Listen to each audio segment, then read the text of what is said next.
Hello and good evening. You are listening to Groa Times Newscast for the World News. This is Mandeep Kalirao. Today is July 8. Let's begin with the world news. China says US bullying prompted Iranian nuclear crisis as Tehran warns Europe against escalation. Tehran recently announced that it has exceeded the 300 kilogram low-enriched uranium stockpile limit and surpassed the 3.67% restriction set in the 2015 Iran nuclear deal as a part of the country's promise to gradually reduce commitments under the accord until the EU finally finds a way to protect Iran from American sanctions. Iranian Foreign Ministry spokesman Abbas Mousavi says, "We have no hope nor trust in anyone nor any country, but the door of diplomacy is open." On the other side, Hong Kong march ends in clashes and arrests. Tens of thousands of protesters marched on Sunday to raise awareness among mainland Chinese visitors about the political crisis that rocked the city before a smaller group clashed with the police.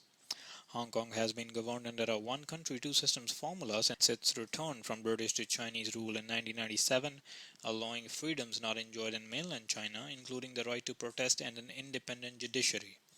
Critics say the extradition law could threaten Hong Kong's rule of law and its international reputation as an Asian financial hub.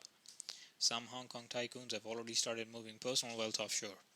On the other side, Pakistan Prime Minister Imran Khan has expressed his wish to stay at ambassador's residence during his visit to the US later this month, in a bid to cut costs as the country's economy is struggling.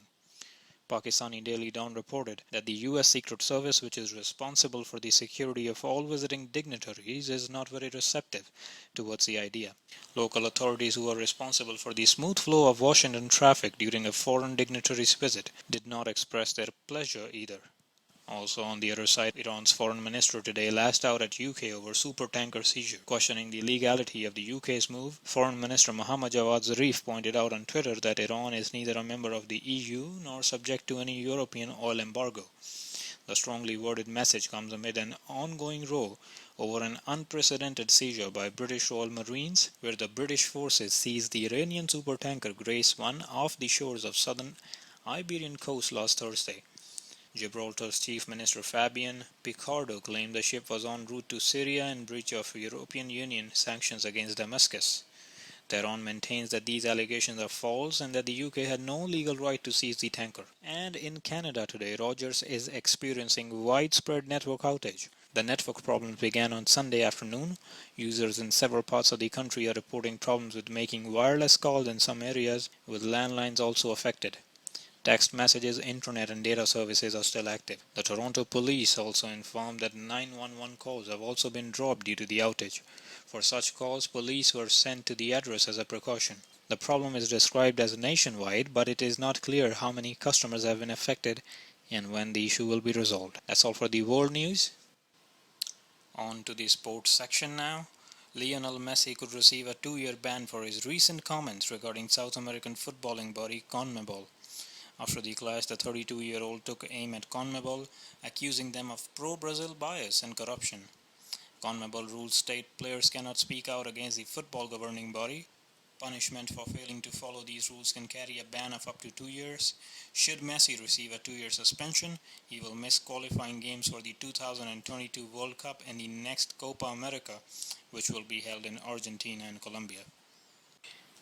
Moving on to the weather forecast for today. In Northern American continent, in Canada, Vancouver expects a high of 16, while Toronto a high of 22 degrees Celsius. In the United States, Washington and Los Angeles share a high of about 23. However, a flash flood emergency has been issued for Washington because of ongoing thunder showers. South in the Mexico City expects showers with a high of about 16, and Rio de Janeiro in the south expects a high of 22 degrees Celsius today. In Europe, London and Paris would share a high of about 23 degrees Celsius for today. Berlin at a high of 18 with thunder showers. Moving on to Middle East, Iran would see a high of about 37, while Riyadh would see a high of about 44.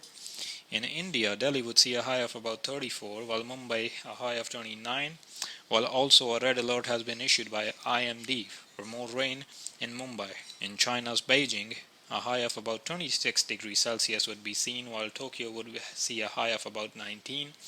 And in Australia, Melbourne will see a high of about 9 degrees Celsius for today.